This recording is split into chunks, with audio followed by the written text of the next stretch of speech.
जय जगन्नाथ। सिंह राशि राशि चक्र पंचम राशि सिंह राशि। सिंह हूँ जंगल राजा सबुड़े राजा एवं सिंह राशि अधिपति होउचंती तेज शक्ति रवि भास्कर दिनांकर सूर्य नारायण। हे सूर्य सहस्रांशु तेजराशु जगतपते अनुकंपा उमा भक्त्यां गृहेणां दिवाकर। सूर्य जदि प्रतिदिन घर को न आसती तेरे दुख आसी था। तेरे सिंह राशि पे आसी मध्यम शुभ समय।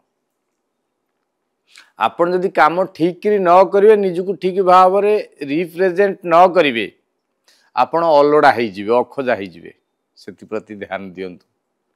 निजको सजधज रखु निजको सुगंधित करके रखु निजर क्यारियर प्रति अधिक ध्यान दिंतु। आय बाट खोला रही असुविधा नहीं। सिंह कौन घास खाए सिंह शिकार करी खाए।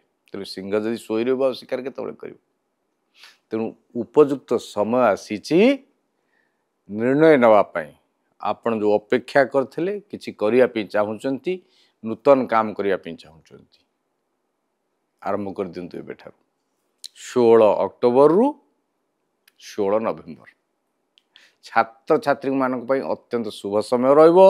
घरे महिला माने बेले बेले विरक्ति भाव प्रकाश करेंगे।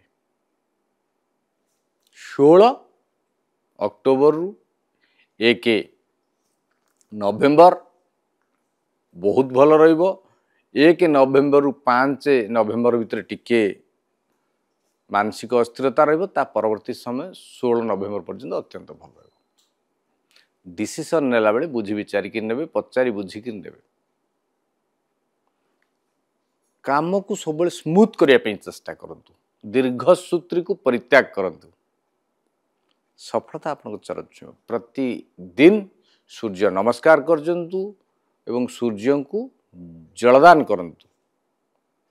एई मंत्र हे सूर्य सहस्रांशु तेजराशु जगतपति अनुकंपाय मा भक्त्यां गृहेणां दिवाकर ओं घूर्णि सूर्याय नमः